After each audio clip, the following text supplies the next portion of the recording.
शिवसेना उद्धव बाळासाहेब ठाकरे गटाचे पार्ले विधानसभेचे उपविभाग प्रमुख जितेंद्र जानवळे यांनी काल आपला पदाचा राजीनामा दिला होता। त्यांनी नाराजी देखील व्यक्त केली होती। आज उद्धव बाळासाहेब ठाकरे पक्षप्रमुख जे आहेत त्यांची भेट देखील घेतली होती। जानवळे साहेब काय सांगाल, आज काल राजीनामा दिला होता, आज उद्धव साहेब भेटायला आलात, काय सांगाल? काय साहेबांनी आज मला भेटायला बोलवलेलं। साहेबांचा माझ्यावर एक लढाऊ शिवसैनिक म्हणून माझ्यावर विशेष प्रेम आहे। साहेबांना माहिती आहे जितवा लढणार आहे, भिडणार आहे। त्यांनी मला बोलवलं, त्यांनी मी त्यांच्याकडे व्यथा मांडली, महिन्याभरापूर्वी पण मांडलेली, आता पण ती व्यथा मांडली। कारण विभाग प्रमुखांनी माझ्या बाबतीत जे षडयंत्र केलं, माझी गोची केली। मी लढणारा भिडणारा ज्या विभागामध्ये मी लढलो भारतीय जनता पक्षाच्या विरोधात, तिथेच मला ठेवून मला ताकद देऊन मला मजबूत होणं तिथे गरजेचं होतं आणि मी होत होतो। निवडणूक लढलो, त्यावेळेला हरलो, माझी नोकरी घर सगळं गेलं, तरी पण साहेब मी दुसऱ्या दिवसापासून माझं काम सुरू केलं। मी या मातोश्रीवर कधी रडत नाही आलो, माझी व्यथा मांडली नाही, मी माझं सक्षमतेने उभा राहिलो। पण असं असताना पण विभाग प्रमुखांनी मला विभागाच्या बाहेर टाकलं। मी 8 वर्ष झाले त्यांच्याकडे विनवणी करतो की मला माझ्या विभागात घ्या, मला काम करू द्या, मला विलेपार्लेमध्ये संघटन मजबूत करायचं आहे। मला जिथे विषय नाही, तिथे काय नाही, तिथे मला टाकून काय उपयोग आहे? तरी मी 8 वर्ष केले साहेब, पण या लोकांनी दुर्लक्ष केलं, जाणून बुजून मला डावललं, मला विभागाच्या बाहेर ठेवलं। आणि विलेपार्ले विधानसभेच्या वेळेला माझी विधानसभा, माझ्या शिवसेना प्रमुखांची विधानसभा ही आपला दिली, आपला देण्याचं षडयंत्र केलं या लोकांनी आणि यांचं ठरलं पण। संजय राऊत साहेब आणि अनिल परब साहेबांनी विलेपार्ले विधानसभा संजय सिंग बरोबर आपचे नेते त्यांच्याशी बोलून शिवसैनिकांना विलेपार्लेच्या विश्वासात न घेता ती विधानसभा आपला देऊन टाकलेली। म्हणजे शिवसैनिकांनी हातामध्ये मशाल सोडून झाडू घ्यायची।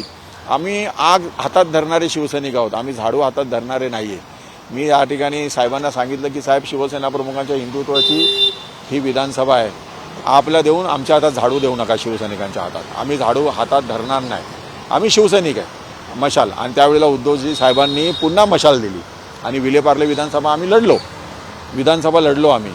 पण ह्या विचाराने जर नेते चालत असेल, शिवसेना प्रमुखांची विचाराची त्यांना पडलेली नाही आहे, कसं आम्ही शिवसैनिक म्हणून ते सहन करणार? बऱ्याच गोष्टी आहे साहेब, आता सहन होत नाही। मी सगळ्या गोष्टी साहेबांना सांगितलं।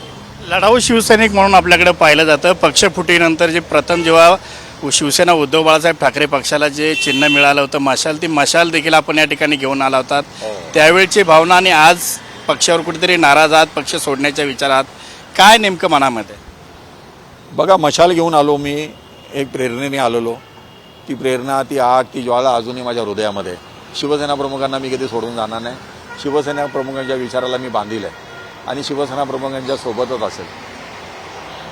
आपण आत्ताच म्हटलात की शिवसेना प्रमुखांच्या विचाराला मी बांधील आहे, मात्र शिवतीर्थावरतील उद्धव बाळासाहेबांचं जे भाषण झालं होतं, शेवटचं भाषण होतं, त्यांनी सांगितलं होतं की माझ्या आजपर्यंत मला सांभाळलं, यापुढे उद्धव आणि आदित्यला सांभाळला। मात्र आता कुठेतरी त्याच विचाराला दूर करण्याचा प्रयत्न अजून तरी तसं मी ठरवलेलं नाही आहे।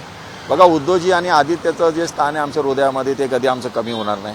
त्यांच्याविषयी माझा रोष नाही, मला त्यांच्याविषयी जराही तक्रार नाही आहे। आज उद्धवजींना मी मातोश्रीत पाहिलं की मुंबई महानगरपालिका जिंकण्यासाठी दिवसभर ते मातोश्रीत बसून आहेत, निरीक्षकांची बैठक लावतात आहे, विभागाचा आढावा घेतात आहे। त्यांची मेहनत आम्ही उघड्या डोळ्यांनी बघतो, पण या मधल्या नेत्यांनी विचार करायला पाहिजे। आज उद्धव साहेब उतरलेत, पण हे नेते काय करतात आहे, एकेका शाखेमध्ये बघा 10 गटप्रमुख नाही आहे, का नाही आहे? आज किती वर्षाचा पक्ष आहे, हे 25 वर्षापूर्वी निरीक्षकाचं काम व्हायला पाहिजे होतं, हे आत्ता होत आहे। म्हणजे विभाग प्रमुख कुठेतरी पक्षासाठी काम नाही केले। एवढ्या मोठ्या जबाबदाऱ्या घेऊन जर विभाग प्रमुख वावरत असतील तर कुठेतरी यांचं कार्यक्षेत्र कमी करावं ना।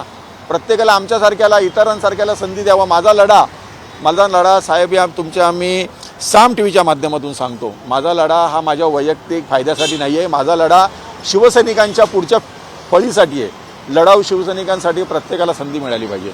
एक माणूस जर 22-24 वर्ष एका पदावर राहील तर बाकीच्यांना संधी कधी मिळणार? फक्त केसेस करायच्या, आंदोलनं करायच्या, तोडफोड करायच्या, कोर्टात फेऱ्या मारायच्या, खिशातले पैसे खर्च करून किती वर्ष चालणार आहे? कुठली नाराजी थेट आपण बोलून दाखवली। विभाग प्रमुख जे आहेत या ठिकाणचे अनिल परब यांच्या विरोधात आपली नाराजी आहे। यासोबत अजून काही पक्षातील कोणते नेते की ज्यांच्या बाबत आपण नाराज आहात? बघा, अनिल परब साहेब माझे मित्र आहेत चांगले, आम्ही तरुण वयात असल्यापासून विद्यार्थी सेनेत असल्याचं मी आणि ते काम करतोय। पण त्यांची जी पद्धत आहे ना, की काम करणाऱ्याला डावलायचं आणि ज्याच्याकडे श्रीमंत आहे, दाम आहे, त्याला संधी द्यायची। म्हणजे असं आहे का, पैसे असेल तर माणूस काम करू शकतो, रिकामी खिशेवाला काम नाही करू शकत? अहो, रिकामी खिशेवाले पण भरपूर काय करू शकतात। दाम असणारे, आता आज माझ्या विभागामध्ये काय सगळे दाम असणारे लोकच त्यांनी नेमलेली आहेत। काय काम करतात आहे? फक्त शोषा करतात आहे। काय काम आहे विभागात त्यांचं त्यांनी बघावं. परब साहेबांनी लढणारा शिवसैनिक त्यांनी कुठे पदावर आणलाय? त्यांनी एकमेकांना भिडवणारा शिवसैनिक तिथे आणलाय पदावरती आणि दाम असणाऱ्यांना किंमत दिली आहे. पोस्टर लावून फाडणाऱ्यांपेक्षा आता पोस्टर लावणाऱ्यांना किंमत आहे त्यांच्या नजरेत. जो जास्त बॅनर लावेल तो नेता. अरे पण आम्ही भविष्यामध्ये शिवसेनेच्या विरोधात लागलेले कितीतरी बॅनर फाडलेत. अश्लीलता, हिंदू विरोधात लागलेले अश्लीलतेचे बॅनर आम्ही फाडलेत. आज अनेक केसेस आहेत. त्यांना माहिती आहे पण काय ते विचार करत नाहीत. आज उद्धव साहेबांची आपण भेट घेतली होती, त्यांच्याकडून काही आपल्याला समजवण्याचा प्रयत्न झाला किंवा मला कमांड सांगितलं की तू एक वॉर्ड निवडणूक मला सांग कुठला आहे. बोला साहेब निवडणूक तर मी लढणार. माझा लढा हा मला निवडणूक लढवण्यासाठी नाही आहे. माझा लढा मला विभागात. मला 8 वर्ष माझी का खराब केली या विभाग प्रमुखांनी. आता 4 महिने 2 महिने असताना मला तुम्ही सर्व परत घेणार आणि सगळं करणार. साहेब म्हणजे 8 वर्ष यांनी वाया घालवली. 8 वर्ष किती मोठी असतात. कसं आपण सहन करणार साहेब? कुठेतरी मला साहेबांनी त्याचा हे घेतलं पाहिजे की 8 वर्ष तुम्ही जितूला बाहेर काय ठेवलं हे विचारलं पाहिजे आणि मला न्याय दिला पाहिजे. पण तसा अजून न्याय मला मिळालेला नाही आहे. विभाग प्रमुखांबाबत जी आपण तक्रार केली पक्षप्रमुखांकडे, त्यांनी काही या संदर्भात त्यांना विचारणा करण्याची भाषा नाही. साहेबांनी सांगितलं, मी त्यांच्या कानावर घातले, त्यांना सूचना दिली आहे. बघूया आता काय होतंय ते. जितेंद्र जानवळे विभाग प्रमुख जे अनिल परब आहेत यांच्यामुळे कुठेतरी या पक्षाला या ठिकाणी गळती लागल्याचं दावा जो आहे तो जितेंद्र जानवळे यांनी केलेला आहे. उद्धव ठाकरे यांच्याकडून त्यांची मनधरणी करण्याचा प्रयत्न देखील करण्यात आला होता. मात्र जितेंद्र जानवळे जे आहेत ते निवडणूक लढण्यावरती ठाम आहेत. कॅमेरा पर्सन प्रवीण चव्हाणसह मी संजय गडदे, साम टीव्ही न्यूज, मुंबई. देश विदेशातील प्रत्येक घडामोडींचे लाईव्ह अपडेट मिळवण्यासाठी आता साम टीव्हीच्या सर्व सोशल मीडिया प्लॅटफॉर्मला लाईक, फॉलो आणि सबस्क्राईब करा. तसंच सर्व नोटिफिकेशनसाठी बेल आयकॉन प्रेस करायला विसरू नका.